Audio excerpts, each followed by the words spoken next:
Sekarang kita kembali lagi diperlihatkan dengan Xiao Yan yang pada saat ini melawan pria dengan kekuatan spiritual keadaan suci. Lalu si pria tampak kesal terutama dengan ledekan yang baru saja dikeluarkan oleh Gou Yan. Sosoknya pada saat ini segera merubah segel di tangannya dan kekuatan spiritual yang agung seketika kembali melonjak. Xiao Yan pada saat ini menyipitkan matanya dan Xiao Yan segera menyadari mengenai sosok pria tersebut. Selain fakta bahwa kekuatan jiwa orang ini telah mencapai keadaan suci, alasan mengapa dirinya begitu percaya diri adalah karena dirinya juga merupakan seorang keabadian yang kuat. Dilihat dari kekuatan keabadian yang terpancar, seharusnya dirinya berada di langkah ketiga keabadian. Menggabungkan kedua kekuatan ini dikhawatirkan bahkan langkah kelima akan benar-benar ketakutan berhadapan dengan si pria. Melihat kekuatan spiritual keadaan suci milik orang ini, Xiao Yan pada saat ini langsung tertarik. Sangat sulit untuk mengembangkan kekuatan spiritual jika dibandingkan dengan origin Qi. Xiao Yan pun segera teringat bahwa Xiao Yan benar-benar sudah sangat lama tidak memurnikan obat. Kekuatan yang dimiliki oleh si pria, hal itu pada akhirnya membangkitkan keinginan Xiao Yan untuk meningkatkan kekuatan spiritualnya. Hanya dengan memurnikan obat yang semakin intens maka Xiao Yan akan bisa meningkatkan kekuatan spiritualnya. Meskipun kesulitan menyempurnakan pil di tingkat ini benar-benar sangat sulit, tetapi hasilnya tidak lagi diragukan karena kekuatan spiritual Xiao Yan akan dapat terus ditingkatkan. Xiao Yan pun menghela nafas dan Xiao Yan masih memperhatikan sosok yang pada saat ini merubah segel di tangannya. Tampaknya orang ini juga tidak akan melepaskan Xiao Yan. Si pria di kejauhan pada saat ini segera berteriak bahwa Xiao Yan memang memiliki kekuatan untuk bisa menembus formasi besar sebelumnya. Namun dirinya memiliki ratusan formasi yang seperti sebelumnya, tetapi dirinya tidak ingin membuang banyak waktu bersama dengan Xiao Yan. Dirinya akan membiarkan Xiao Yan melihat mengapa kekuatan spiritual keadaan suci membuat begitu banyak makhluk keabadian takut. Begitu selesai berbicara, segel di tangan pria itu pun pada akhirnya mengembun dengan cepat. Pada saat yang sama Xiao Yan dapat dengan jelas merasakan kekuatan si pria. Fluktuasi jiwa yang berasal dari pria tersebut benar-benar menjadi semakin kuat daripada sebelumnya. Pada saat ini Xiao Yan berbalik dan menatap ke arah Tai Qing dan Yu Xiao. Xiao Yan lanjut menyadari bahwa ketika pria itu menggunakan formasi sebelumnya, sebagian dari kekuatan spiritualnya digunakan untuk menekan Tai Qing dan Yu Xiao. Namun pada saat ini sepertinya dirinya telah mengambil sebuah keputusan. Tampaknya dirinya berencana untuk menggunakan kekuatan spiritual keadaan suci yang kuat untuk sepenuhnya menekan Xiao Yan. Sementara itu di sisi lain si pria pada saat ini segera berteriak ketika mengeluarkan teknik 13 gerbang dewa. Sosoknya lanjut berteriak bahwa di bawah formasi ini dirinya telah menghabisi 3 makhluk keabadian. Kekuatan terendah mereka merupakan langkah keempat keabadian. Oleh karena itu hari ini Xiao Yan akan menjadi korban keempat yang terbunuh. Begitu selesai berbicara, lengan si pria pada saat ini tiba-tiba terentang. Garis-garis misterius segera muncul di udara yang berisi konsepsi artistik yang menakutkan. 13 gerbang dewa muncul di udara sebelum akhirnya perlahan-lahan mulai berputar. Kekuatan spiritual yang menakutkan pada saat ini juga menyebar di atas 13 gerbang. Kekuatan misterius juga pada saat ini bisa dirasakan oleh Xiao Yan, tetapi kekuatan ini tidak bisa dipahami dengan jelas oleh Xiao Yan. Kekuatan misterius yang dirinya rasakan dari formasi ini membuat Xiao Yan mengerti bahwa mungkin inilah arti sebenarnya dari kekuatan spiritual keadaan suci. Xiao Yan pada akhirnya menggertakkan giginya dan Xiao Yan menyadari bahwa yang bisa berhadapan dengan formasi ini adalah Gou Yan. Xiao Yan pun segera memerintahkan Gou Yan untuk menangani formasi tersebut. Menanggapi hal tersebut, Gou Yan pada saat ini segera berkata bahwa dirinya membutuhkan beberapa saat. Selain itu formasi ini juga tampaknya sangat familiar. dirinya mengingat bahwa seharusnya ada 24 gerbang dan bukan 13, namanya juga bukan 13 gerbang dewa melainkan 24 gerbang dewa. Tampaknya formasi ini merupakan formasi yang palsu. Begitu suara Gou Yan ini keluar, pria di kejauhan pada saat ini seketika terkejut.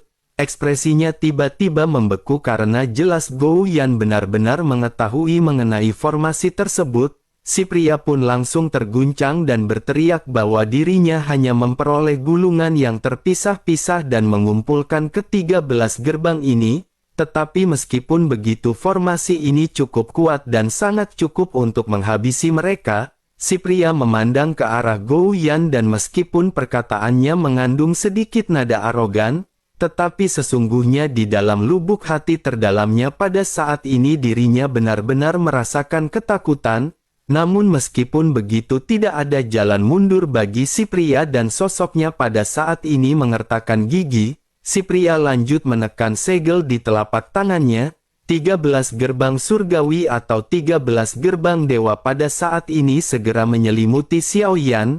Kekuatan spiritual yang lebih kuat pada saat ini benar-benar menekan Xiao Yan. Sementara itu Gou Yan pada saat ini segera berkata kepada Xiao Yan bahwa dirinya harus bertahan sejenak. Biarkan Gou Yan mempelajari formasi ini sebentar. Mungkin dirinya bisa menggunakan formasi lengkap ini untuk Xiao Yan. Dengan kekuatannya saat ini jika Xiao Yan bisa mempelajarinya, maka hal tersebut pasti akan menjadi jurus yang mematikan. Xiao Yan pada saat ini menyipitkan matanya merasakan tekanan kekuatan spiritual yang sangat kuat. Xiao Yan kembali berteriak kepada Gou Yan agar Gou Yan dengan cepat menghancurkan formasinya. Xiao Yan tidak membutuhkan formasi ini dan Xiao Yan hanya ingin selamat. Gou Yan pada saat ini mengabaikan perkataan Xiao Yan dan terus fokus pada pengamatannya. Xiao Yan pun hanya bisa menggertakkan gigi dan Xiao Yan pada saat ini menatap ke arah formasi yang menekan jiwa Xiao Yan. Xiao Yan menyadari bahwa jika formasi ini benar-benar dilesatkan sepenuhnya, tampaknya jiwa Xiao Yan akan langsung dihancurkan tanpa sisa. Xiao Yan pada akhirnya memutuskan untuk menggunakan jutaan jiwa dari klon pemakan jiwa. Xiao Yan segera bergabung dengan klon pemakan jiwa. Meskipun ada jutaan atau bahkan puluhan juta jiwa ini digunakan oleh Xiao Yan, tampaknya hal ini tidak akan bisa dengan mudah berhadapan dengan formasi tersebut. Namun Xiao Yan tidak memiliki pilihan lain dan Xiao Yan hanya bisa melakukan teknik ini. Xiao Yan pun segera memanfaatkan puluhan juta jiwa untuk menahan tekanan jiwa ke arah Xiao Yan. Xiao Yan pun menggertakkan gigi karena kekuatan spiritual ini masih terus menyerang ke arah Xiao Yan. Xiao Yan bisa merasakan dampak dari tekanan spiritual ini. Xiao Yan pun kembali berteriak kepada Gou Yan, apakah Gou Yan sudah selesai? Gou Yan segera berteriak kepada Xiao Yan agar Xiao Yan menunggu sejenak. Xiao Yan pada saat ini menggertakkan gigi dan Xiao Yan tidak memiliki pilihan lain. Xiao Yan terus-menerus menggunakan kekuatan jiwa untuk menahan tekanan jiwa dari si pria. Sesaat kemudian pada akhirnya cahaya biru di mata Gou Yan seketika melesat. Kecepatan putaran dari 13 gerbang surgawi juga pada saat ini mulai melambat. Bersamaan dengan hal tersebut gerbang ke-14 pada saat ini seketika terbentuk. Pemandangan yang tiba-tiba ini juga membuat pupil mata si pria menyusut tajam. Segera setelah itu gerbang ke-15, gerbang ke-16 dan selanjutnya terus-menerus memadat. Si pria juga menemukan bahwa dirinya secara bertahap mulai kehilangan kendali atas formasi. Dirinya juga bisa merasakan bahwa kekuatan jiwanya tidak bisa lagi mengalir ke dalam formasi. Jumlah gerbang terus-menerus bertambah hingga pada akhirnya bertotal 24. Dalam sekejap mata formasi tersebut meledak dengan energi yang benar-benar tidak terbayangkan. Kekuatan ini seketika membuat pikiran si pria tiba-tiba menegang. Dirinya benar-benar kehilangan kendali atas formasi. Pada saat ini ketika ke-24 gerbang surgawi mengembun, sepertinya gerbang ini telah mengalami perubahan kualitatif dan merasa bahwa dirinya benar-benar akan berhadapan dengan formasi tersebut. Sementara itu di sisi Gou Yan pada saat ini segera berkata kepada Xiao Yan bahwa formasi ini akan diserahkan kepada Xiao Yan. Formasi ini adalah formasi yang seperti sebelumnya disebutkan oleh Gou Yan. Ini adalah 24 formasi gerbang dewa. Dengan lengkapnya 24 gerbang yang muncul mereka tidak lagi disebut dengan gerbang surgawi, tetapi seharusnya formasi ini disebut dengan gerbang suci. Sementara itu di sisi lain Xiao Yan pada saat ini menatap ke arah formasi yang diserahkan oleh Gou Yan. Xiao Yan tidak pandai dalam hal formasi, meskipun Xiao Yan memiliki beberapa formasi tetapi Xiao Yan tidak pernah melakukannya di dalam pertempuran. Butuh pengendalian yang cepat dan sangat sulit untuk menggunakan formasi di dalam pertempuran sebenarnya. Tetapi meskipun begitu Xiao Yan juga pada saat ini tercengang merasakan kekuatan formasi ini. Xiao Yan tidak menolak dan Xiao Yan sedikit mengangguk mendengar apa yang dikatakan oleh Gou Yan. Namun meskipun begitu kekuatan spiritual keadaan di milik Xiao Yan tidak akan mampu mendukung konsumsi formasi ini. Xiao Yan hanya bisa menggunakan kekuatan klon pemakan jiwa untuk menggerakkan formasi ini. Beruntung Xiao Yan sangat jarang menggunakan klon pemakan jiwa. Dengan begitu maka jiwa-jiwa yang berada di dalamnya masih melimpah. Kekuatan kejahatan Yin masih bisa digunakan dan jumlahnya sangat banyak. Dengan cara ini maka Xiao Yan pada saat ini tidak begitu tertekan untuk mengendalikan formasi. Xiao Yan pada akhirnya menatap ke arah pria tersebut sementara si pria juga merasakan tatapan panas Xiao Yan. Si pria menyadari bahwa ini tampaknya telah berubah jadi pertarungan hidup dan mati baginya. Tidak ada kemenangan atau kekalahan dan tidak ada peluang untuk melarikan diri. Sementara itu di sisi lain Xiao Yan pada akhirnya segera mengendalikan formasi tersebut. 24 gerbang mulai berputar dan kekuatan spiritual yang mengejutkan dengan cepat dikompresi dan diselimuti ke arah si pria. Si pria pun seketika menghentikan gerakannya dan pupil matanya seketika melebar. Cahaya dan bayangan besar seketika terkondensasi di tubuhnya. Hal ini merupakan sesuatu yang hanya dimiliki oleh orang dengan kekuatan spiritual keadaan suci. Teknik ini disebut dengan tubuh jiwa dharma di mana si pria bisa meninggalkan tubuhnya. Pada saat ini si pria benar-benar menelantarkan tubuhnya dan menggunakan pikirannya yang paling kuat untuk mengendalikan jiwanya. Dirinya dengan jelas memahami bahwa kekuatan sebenarnya dari formasi ini bukanlah untuk membunuh nyawa. Kekuatan formasi ini benar-benar ada ditujukan untuk merampas jiwa. Tubuh si pria pada saat ini memancarkan kekuatan jiwa yang tidak tertandingi dan tubuhnya benar-benar melambung. Kekuatan yang dimilikinya benar-benar telah melampaui kekuatan yang dimiliki oleh klon pemakan jiwa. Xiao Yan juga pada saat ini menyipitkan matanya dan Xiao Yan bisa merasakan adanya perbedaan mendasar antara kedua belah pihak. Xiao Yan pada saat ini bergumam mungkinkah ini adalah kekuatan yang dimiliki oleh seseorang dengan kekuatan spiritual keadaan suci. Xiao Yan lanjut menggertakkan giginya dan Xiao Yan pada saat ini menuangkan semua kekuatan jiwa untuk memperkuat kekuatan formasi. Sementara itu si pria pada saat ini segera berteriak bahwa tidak mungkin bagi Xiao Yan untuk menghancurkannya hanya dengan formasi ini. Begitu suara yang memekakkan telinga ini melonjak, tubuh spiritual si pria pada saat ini terlihat membengkak.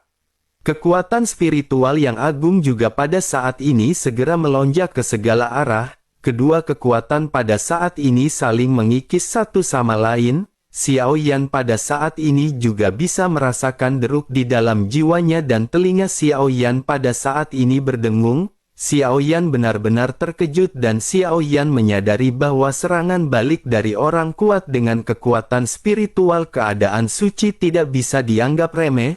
Xiao Yan pun tanpa ragu-ragu segera mengerahkan sejumlah besar kekuatan Yin ke dalam formasi.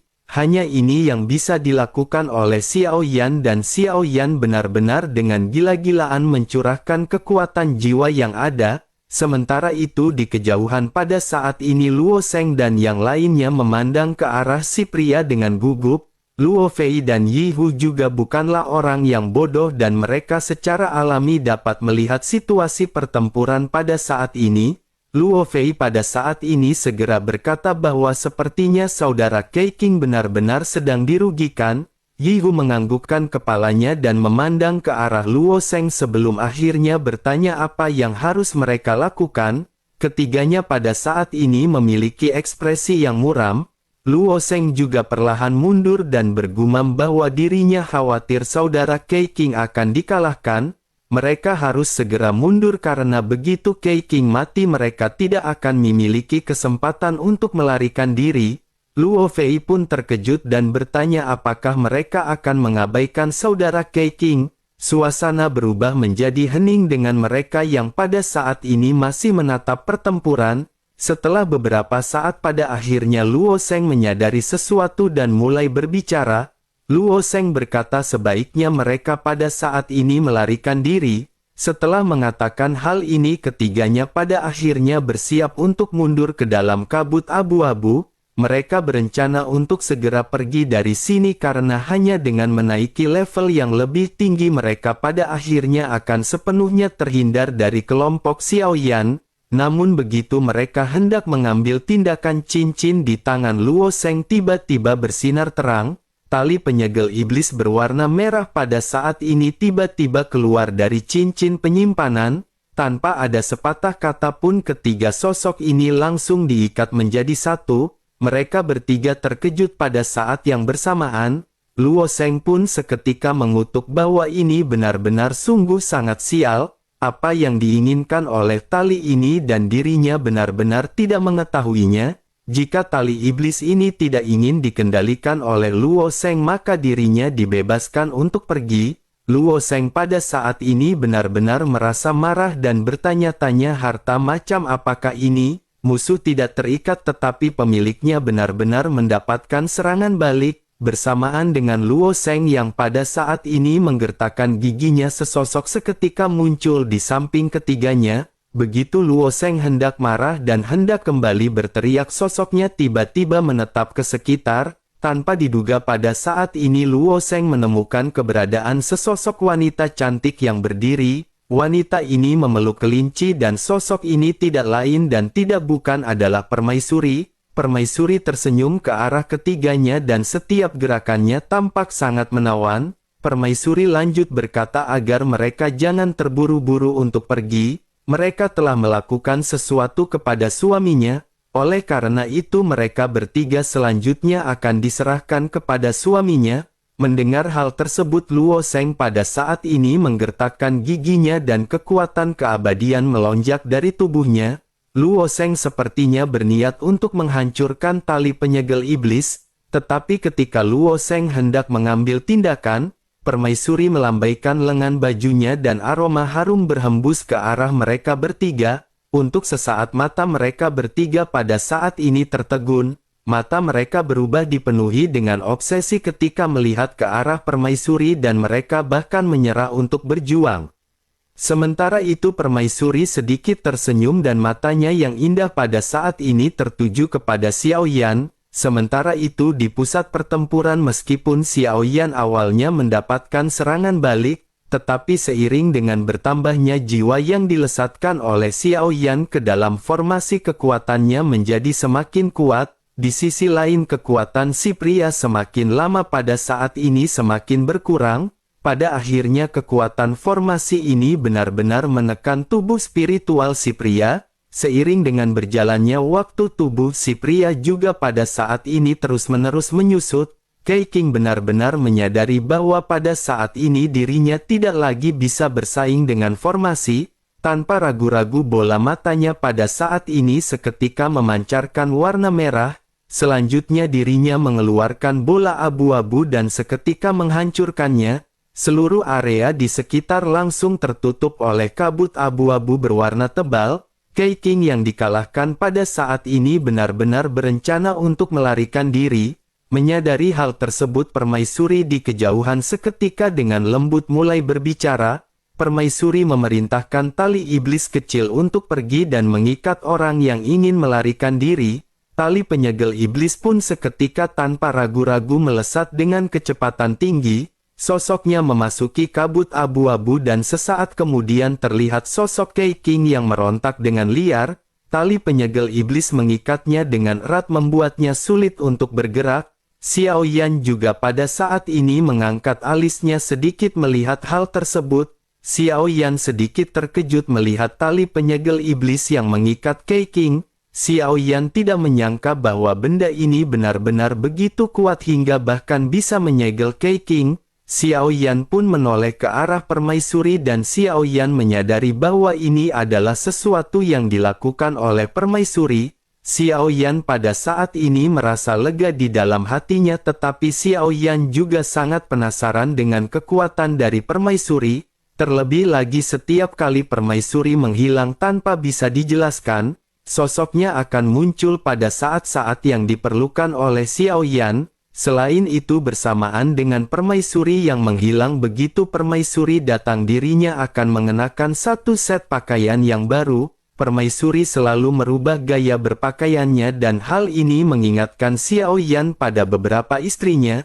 Xiao Yan pun seketika segera tersadar dan Xiao Yan menghentikan pemikirannya yang terhanyut kepada permaisuri. Xiao Yan dengan cepat membuang muka karena Xiao Yan takut tidak mampu menahan api jahat di dalam tubuhnya. Xiao Yan pada akhirnya memutuskan untuk mendatangi Kei King yang pada saat ini disegel oleh tali penyegal iblis. Xiao Yan pada saat ini segera berkata bahwa si pria benar-benar dipenuhi dengan keberanian. Untuk menghancurkan formasi ini tanpa ragu-ragu dirinya benar-benar meledakkan semua kekuatannya. Xiao Yan khawatir si pria benar-benar akan sangat sulit untuk memulihkan kekuatan spiritualnya. Menanggapi hal tersebut si pria pada saat ini menggertakkan giginya dan berteriak bahwa dirinya lebih baik mati di tempat ini di dalam pertempuran. Tiga idiot ini juga tidak bisa membantunya dan dirinya pada saat ini akan mengerahkan kekuatan terakhir miliknya. Begitu selesai berbicara kekuatan spiritual tingkat suci miliknya kembali melonjak. Namun kali ini targetnya bukanlah Xiao Yan melainkan tali penyegal iblis yang mengikatnya. Tali penyegal iblis sepertinya bisa merasakan ancaman dari kekuatan tersebut. Tali ini pun seketika lepas dan segera terbang menuju ke arah permaisuri. Sepertinya tali ini mengenali permaisuri sebagai tuan dan pemiliknya. Kei King juga mengikuti pandangannya dan begitu dirinya melihat permaisuri pupil matanya tiba-tiba menyusut. Jelas sekali bahwa Kei King tampaknya mengenali permaisuri. Kei King pada saat ini tampak ketakutan sebelum akhirnya berlari ke kejauhan tanpa menoleh ke belakang. Xiao Yan juga segera mengembunkan sayap dewa bela diri dan bersiap untuk mengejar. Namun suara permaisuri tiba-tiba terdengar ketika berkata meledak. Bersamaan dengan perkataannya yang terdengar Kei King di kejauhan pada saat ini tubuhnya terlihat mengembang dengan cepat. Kei King pun pada akhirnya benar-benar berakhir dengan meledak seperti balon. Kabut darah berterbangan ke segala arah dan tidak ada fluktuasi kekuatan yang terasa. Permaisuri pada saat ini tampak benar-benar telah menghabisi Kei King hanya dengan kata-katanya. Ledakan kematian Kei King ini juga membangunkan Luo Sheng dan yang lainnya yang sedang terhipnotis. Mereka juga melihat pemandangan ini dan ketiganya pada saat ini tercengang. Mereka tidak melihat keberadaan Kei King dan hanya ada Xiao Yan yang pada saat sebelumnya bertempur dengan Kei King. Selain itu ada kabut berdarah yang melonjak dan mereka menyadari bahwa mungkin ini adalah sosok Kei King. Ketiganya pada saat ini benar-benar terkejut dan wajah mereka dipenuhi dengan ketakutan. Tubuh mereka tidak bisa menahan gemetar. Sementara itu Xiao Yan pada saat ini sedikit tersenyum dan sosok Xiao Yan segera melesat menuju ke arah kabut berdarah. Xiao Yan pun kembali datang dan tersenyum dengan kegembiraan di wajahnya. Sementara itu permaisuri pada saat ini segera meminta maaf kepada Xiao Yan. Permaisuri berkata bahwa dirinya benar-benar tidak mendengarkan perkataan suaminya dan menghabisi orang itu. Xiao Yan hanya bisa tersenyum pahit dan berkata bahwa dirinya ingin berterima kasih kepada Yuan Er, karena Yuan Er telah mengambil inisiatif hingga pada akhirnya Xiao Yan benar-benar menghabisi orang tersebut. Sangat sulit bagi Xiao Yan untuk berurusan dengan orang ini karena kekuatan spiritual orang ini sangat kuat. Dengan begitu maka Xiao Yan benar-benar bukan tandingan pria tersebut. Begitu selesai berbicara Xiao Yan pada saat ini menundukkan kepalanya untuk mencari-cari isi cincin penyimpanan milik Kei King. Sementara itu Permaisuri segera menjelaskan kepada Xiao Yan bahwa seorang dari Taiksu telah sampai di lantai ini. Oleh karena itu dirinya pada saat ini ingin tahu apa rencana suaminya. Xiao Yan pada saat ini segera mengangkat kepalanya dan menatap ke arah Permaisuri.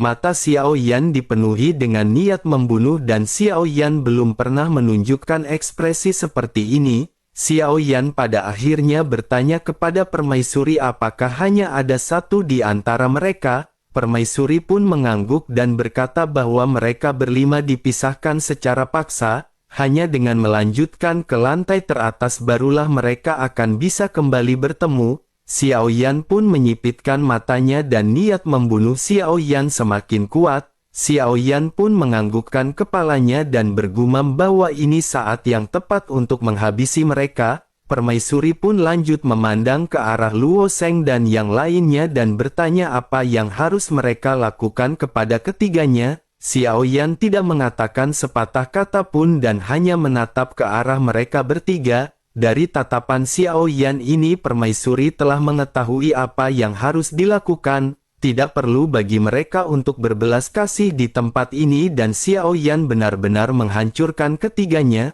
Akhirnya Xiao Yan pun terlihat tersenyum sambil memegang 4 cincin penyimpanan. Ada juga 4 pil energi atau pil ajaib di tangan Xiao Yan dan Xiao Yan langsung melemparkannya ke dalam mulutnya tanpa ragu. Kekuatan Xiao Yan pada saat ini benar-benar harus dengan cepat kembali ditingkatkan. Begitu 4 pil energi ini memasuki tubuh Xiao Yan maka pondasi origin Qi Xiao Yan kembali mulai ditingkatkan. Pil energi biru di tubuh Xiao Yan juga pada saat ini telah bertambah menjadi 50 pola. Xiao Yan juga lanjut mengeluarkan buah iblis di tangannya. Xiao Yan lanjut melemparkan buah iblis ini tanpa ragu ke dalam mulutnya. 1,2 miliar simpanan origin Qi di dalam lautan bintang Xiao Yan pada saat ini kembali mulai melonjak. Bintang-bintang origin Qi pada saat ini terus mengembun.